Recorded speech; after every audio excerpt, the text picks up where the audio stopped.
ನಮಸ್ಕಾರ ವೀಕ್ಷಕರೇ, ನಾನು ನಿಮ್ಮ ರಾಕೇಶ್ ಆರುಂಡಿ. ಇಂತಹ ಸುಂದರಿನೂ ಸನ್ಯಾಸಿನ ಅಂತ ಹಲವರು ಉಬ್ಬೇರಿಸಬಹುದು. ಸದ್ಯ ಸೋಷಿಯಲ್ ಮೀಡಿಯಾದಲ್ಲಿ ಸಿಕ್ಕಾಪಟ್ಟೆ ಚರ್ಚೆ ಆಗ್ತಾ ಇರೋ ಚೆಲುವೆ ಸಾಧ್ವಿ ಹರ್ಷ ರಿಚಾರ್ಯ. ಪ್ರಯಾಗ್ರಾಜ್ ಕುಂಭಮೇಳದಲ್ಲಿ ಸೌಂದರ್ಯದ ಮುಖಾಂತರ ಸದ್ದು ಮಾಡ್ತಿರೋ ಸನ್ಯಾಸಿನಿ ಹರ್ಷ ರಿಚಾರ್ಯ ಯಾರು?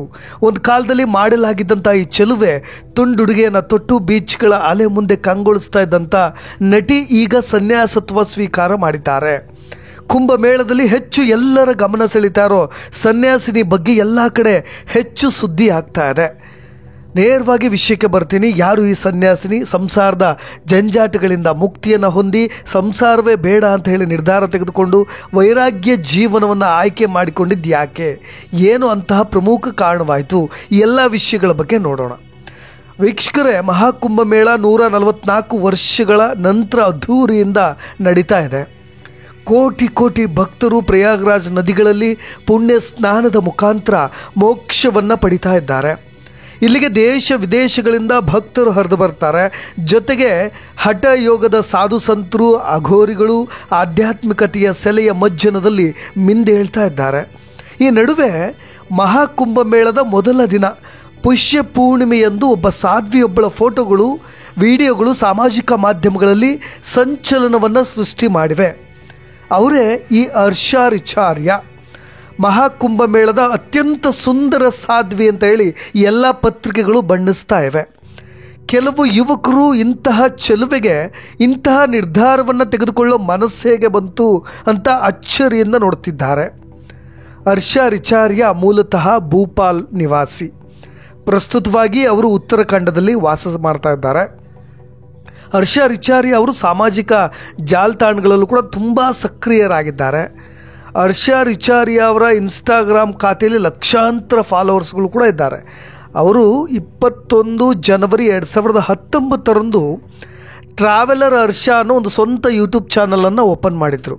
ಅದಾದ ನಂತರ ಉತ್ತರಾಖಂಡದವರಾದಂಥ ಈ ಚೆಲುವೆಗೆ ಫೇಸ್ಬುಕ್ನಲ್ಲೂ ಅಷ್ಟೇ ಫಾಲೋವರ್ಸ್ಗಳು ಹಿಂಬಾಲಿಸಿದ್ರು. ಜೊತೆಗೆ ಇನ್ಸ್ಟಾಗ್ರಾಮ್ನಲ್ಲೂ ಕೂಡ ಒಟ್ಟಾರೆಯಾಗಿ 681K ಫಾಲೋವರ್ಸ್ ಇನ್ಸ್ಟಾಗ್ರಾಮ್ನಲ್ಲೇ ಇದ್ದಾರೆ. ಇನ್ನು ಫೇಸ್ಬುಕ್ನಲ್ಲೂ ಕೂಡ 5.3 ಲಕ್ಷ ಜನ ಫಾಲೋ ಮಾಡ್ತಿದ್ದಾರೆ.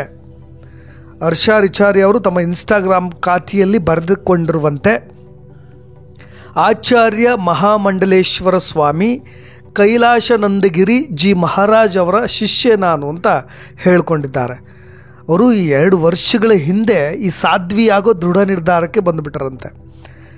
ಇನ್ಸ್ಟಾಗ್ರಾಮ್ ಖಾತೆ ಆ್ಯಂಕರ್ ಹರ್ಷ ರಿಚಾರ್ಯ ಅನ್ನೋ ಹೆಸರಿನಲ್ಲಿದೆ. ಈಗಲೂ ಕೂಡ ನೀವು ಸರ್ಚ್ ಮಾಡಬಹುದು. ಸಾಧ್ವಿ ಆಗೋ ಮೊದಲು ಹರ್ಷ ಒಬ್ಬ ಖ್ಯಾತ ಮಾಡೆಲ್ ಕೂಡ ಹೌದು. ಆರಂಭದಲ್ಲಿ ನಾನು ಹೇಳಿದ ಹಾಗೆ ಅವರು ಬೀಚ್ಗಳಲ್ಲಿ, ಜೊತೆಗೆ ಅವರ ಡ್ರೆಸ್ಸು, ಉಡುಪಿರ್ಬೋದು, ಎಲ್ಲವನ್ನು ಕೂಡ ನೋಡಿದ್ರೆ ನೀವು ಅಚ್ಚರಿ ಆಗ್ತೀರ. ಇಂತಹ ಒಬ್ಬ ಸುಂದರಿ ಚೆಲುವೆ ಈ ರೀತಿಯಾದಂಥ ನಿರ್ಧಾರವನ್ನು ತೆಗೆದುಕೊಳ್ಳೋ ಅವಶ್ಯಕತೆ ಯಾಕೆ ಬಂತು ಅಂತ ಅರೆಕ್ಷಣ ನಾವು ಕೂಡ ಯೋಚನೆ ಮಾಡಬೇಕು ಅಂತ ಅನಿಸುತ್ತೆ. ಒಂದು ಕ್ಷಣ ಯೋಚನೆ ಮಾಡಿದ್ರು ಅವ್ರನ್ನು ಕೂಡ ಬಹಳಷ್ಟು ಕೋಟ್ಯಂತರ ಶ್ರೀಮಂತಿಕೆಯ ಒಬ್ಬ ಹುಡುಗ ಪ್ರೀತಿಸಿ ಅಥವಾ ಅರೇಂಜ್ ಮ್ಯಾರೇಜ್ ಆಗೋ ಒಂದು ಐಷಾರಾಮಿ ಬದುಕನ್ನು ಕೂಡ ಅವರು ಕಾಣಬಹುದಿತ್ತು. ಒಬ್ಬ ಖ್ಯಾತ ಮಾಡೆಲ್ ಕೂಡ ಆಗಿದ್ದರು, ಒಬ್ಬ ಸೆಲೆಬ್ರಿಟಿ ಆ್ಯಂಕರ್ ಕೂಡ ಆಗಿದ್ದರು. ವೇದಿಕೆಗಳನ್ನು ಹತ್ತಿದ್ರೆ ಹರಳು ಹುರಿದ ಹಾಗೆ ಮಾತನಾಡ್ತಾ ಇದ್ರು. ಇವರ ಸೌಂದರ್ಯಕ್ಕೆ, ಇವರ ಡ್ರೆಸ್ಸಿಂಗ್ ಸೆನ್ಸ್ಗೆ ಅದೆಷ್ಟು ಯುವಕರ ಎದೆ ಬಡಿತ ಕೂಡ ಹೆಚ್ಚಾಗಿದೆ. ಹರ್ಷ ಆ್ಯಂಕರ್ ಅವರು ಮಾಡಲಾಗಿರೋದ್ರ ಜೊತೆಗೆ ಮೇಕಪ್ ಕಲಾವಿದೆಯಾಗಿಯೂ ಕೂಡ ಹೆಸರು ಮಾಡಿದವರು. ಜೊತೆಗೆ ಯೋಗ ಟೀಚರ್ ಕೂಡ ಆಗಿದ್ದರು. ಅನೇಕ ಹೃದಯ ಅಂದರೆ ಯುವಕರ ಹೃದಯವನ್ನು ಕದ್ದಿದ್ದಂಥ ಈ ಚೆಲುವೆ ಇವತ್ತು ವೈರಾಗ್ಯದ ಪಾಠವನ್ನು ಮಾಡ್ತಾ ಇದ್ದಾರೆ. ಅದೇ ಕಾವಿಯನ್ನು ಧರಿಸಿ ಕೇಸರಿ ವಸ್ತ್ರಗಳೊಂದಿಗೆ ಕಂಗೊಳಿಸ್ತಾ ಇದ್ದಾರೆ. ಇದೇ ಪ್ರಯಾಗ್ರಾಜ್ ಕುಂಭಮೇಳಕ್ಕೆ ಒಂದು ಈ ಭಕ್ತ ಸಮಾಗಮದಲ್ಲಿ ಪಾಲ್ಗೊಳ್ಳಿಕ್ಕೆ ಅಂತ ಅಲ್ಲಿಗೆ ಬಂದು ಬಾಯಲ್ಲಿ ಮಂತ್ರ ಘೋಷಗಳನ್ನು ಮೊಳಗಿಸ್ತಾ ಇದ್ದಾರೆ. ಮಾಧ್ಯಮದವರು ಇವರು ನೋಡ್ತಿದ್ದಾಗೆ ಅರೆಕ್ಷಣ ಸ್ವಲ್ಪ ಕುತೂಹಲಕ್ಕೆ, ಜೊತೆಗೆ ಅದನ್ನು ಕೂಡ ಬೆರಗು ಗಣ್ಣಿನಿಂದ ಇವ್ರನ್ನ ಮಾತನಾಡಿಸೋ ಪ್ರಯತ್ನವನ್ನು ಮಾಡಿದ್ರು. ನೀವು ಯಾಕೆ ಈ ಥರದ ನಿರ್ಧಾರವನ್ನು ತೆಗೆದುಕೊಂಡ್ರಿ?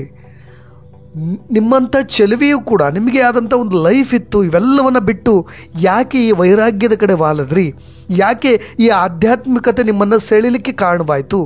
ಸಂಸಾರ ಸುಖಗಳಿಂದ ಮುಕ್ತಿಯನ್ನು ಹೊಂದಿ ಇಲ್ಲಿ ಯಾವ ನೆಮ್ಮದಿಗಾಗಿ ನೀವು ಇಲ್ಲಿಗೆ ಬಂದ್ರಿ ಅನ್ನೋ ಒಂದು ಪ್ರಶ್ನೆಯನ್ನು ಕೂಡ ಕೇಳಿದ್ರು. ಹರ್ಷ ರಿಚಾರ್ಯ ಅವರು ನಾನು ಯಾಕೆ ಸಾಧ್ವಿ ಆದೆ, ಯಾಕೆ ಸನ್ಯಾಸಿನಿ ಆದೆ ಅನ್ನೋದಕ್ಕೂ ಕೂಡ ಕಾರಣಗಳನ್ನು ವಿವರಿಸ್ತಾರೆ. ನನಗೆ ಶಾಂತಿ ಬೇಕಾಗಿತ್ತು, ಅದಕ್ಕೋಸ್ಕರವಾಗಿ ನಾನು ಸಾಧ್ವಿ ಆಗಬೇಕು ಅಂತ ನಿರ್ಧಾರ ಮಾಡಿದೆ ಅಂತ ಹೇಳಿ ರಿಯಾಕ್ಟ್ ಮಾಡ್ತಿದ್ದಾಗೆ ಆ್ಯಂಕರ್ ಮುಖ ಹಾಗೆ ಸೈಲೆಂಟ್ ಆಗಿಬಿಡುತ್ತೆ. ಯಾಕೆಂದರೆ ಈ ಥರದ ಪ್ರತ್ಯುತ್ತರ ಇದೆಯಲ್ಲ, ಅದು ಈಗಿನ ಕಾಲದ ಹೆಣ್ಣು ಮಕ್ಕಳಲ್ಲಿ, ಅದು ಈ ಮಟ್ಟಿಗಿನ ಲಕ್ಸುರಿ ಜೀವನವನ್ನು, ಐಷಾರಾಮಿ ಜೀವನವನ್ನು ನೋಡಿದಂತಹ ಚೆಲುವೆ, ಅದು ಕೇವಲ 30 ವರ್ಷಕ್ಕೆ ಈ ರೀತಿಯಾದಂಥ ನಿರ್ಧಾರವನ್ನು ತೆಗೆದುಕೊಳ್ಳೋದು, ಅದು ಹೆಚ್ಚಾಗಿ ಹೆಣ್ಣು ಮಕ್ಕಳಲ್ಲಿ. ಇನ್ನೂ ಸೌಂದರ್ಯ ಅಥವಾ ಸುಂದರಿಯರಾಗಿದ್ದರಂತೂ ದೂರದ ಮಾತು ಬಿಟ್ಟುಬಿಡಿ. ತಾನು ಉತ್ತರಾಖಂಡದಿಂದ ಬಂದಿದ್ದೇನೆ, ಆಚಾರ್ಯ ಮಹಾಮಂಡಲೇಶ್ವರಜಿಯವರ ಶಿಷ್ಯೆ, ನನಗೆ ಶಾಂತಿ ಬೇಕಾಗಿತ್ತು, ನೆಮ್ಮದಿ ಬೇಕಾಗಿತ್ತು, ಅದಕ್ಕೋಸ್ಕರವಾಗಿಯೇ ನಾನು ಸನ್ಯಾಸಿ ಆದೆ ಅನ್ನೋ ಮಾತನ್ನು ಹೇಳಿಬಿಟ್ರು. ನಮಗೆ ಈ ಅಶ್ವಥ್ ಅವರ ಗಾಯನದ ಒಂದು ಗೀತೆ ನೆನಪಾಗುತ್ತೆ. ಇರುವುದೆಲ್ಲವನ್ನು ಬಿಟ್ಟು ಯಾವಾಗಲೂ ಕೂಡ ಇಲ್ಲದೇ ಇರೋದ್ರ ಕಡೆ ನಮ್ಮ ಮನಸ್ಸು ತುಡಿತಾ ಇರುತ್ತೆ ಅನ್ನೋದಕ್ಕೆ ಈ ಸಾಧ್ವಿ ದಿ ಬೆಸ್ಟ್ ಎಕ್ಸಾಂಪಲ್ ಆಗಿ ನಿಲ್ತಾರೆ.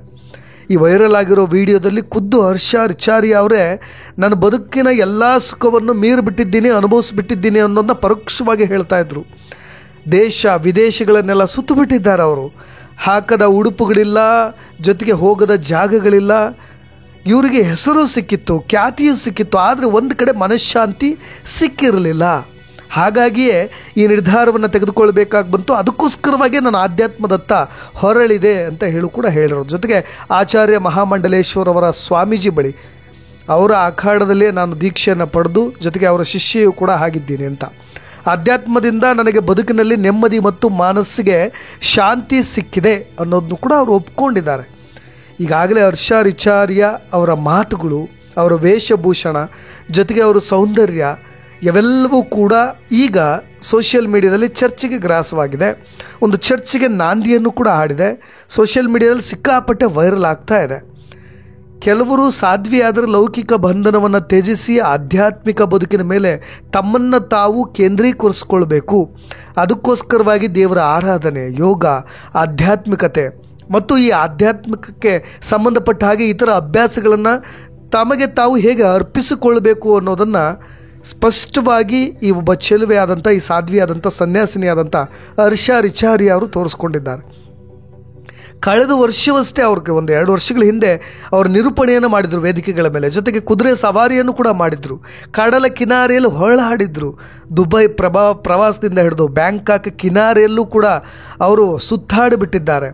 2023ರಲ್ಲಿ ದುಬೈ ಪ್ರವಾಸ ಮಾಡಿದ ಫೋಟೋಗಳು ಕೂಡ ಈಗ ನಾವು ನೋಡಬಹುದು. ಬ್ಯಾಂಕಾಕ್ನ ಒಂದು ಫಂಕ್ಷನಲ್ಲೂ ಕೂಡ ಆ್ಯಂಕರಿಂಗ್ ಮಾಡಿದರು. ಈಗಿರಬೇಕಾದ್ರೆ 2 ವರ್ಷದ ಹಿಂದಿನ ಅವರ ಎಲ್ಲ ರೂಪಗಳು ಬೇರೆ, ಇವತ್ತಿನ ರೂಪವೇ ಬೇರೆ. ಇವತ್ತು ಅವರು ದೀಕ್ಷೆಯನ್ನು ಪಡೆದು ಸನ್ಯಾಸಿನಿ ಆಗಿದ್ದಾರೆ. ನಮ್ಮ ಭಾರತೀಯ ಸಂಸ್ಕೃತಿಯ ಒಂದು ಹೊಸ ಮಗ್ಗಲಾದಂಥ ಈ ವೈರಾಗ್ಯದ ಕಡೆ ಅವರು ಹೊರಳಿದ್ದಾರೆ. ಅಲ್ಲಿ ಅವರಿಗೆ ನೆಮ್ಮದಿ ಕಾಣ್ತಾ ಇದೆ.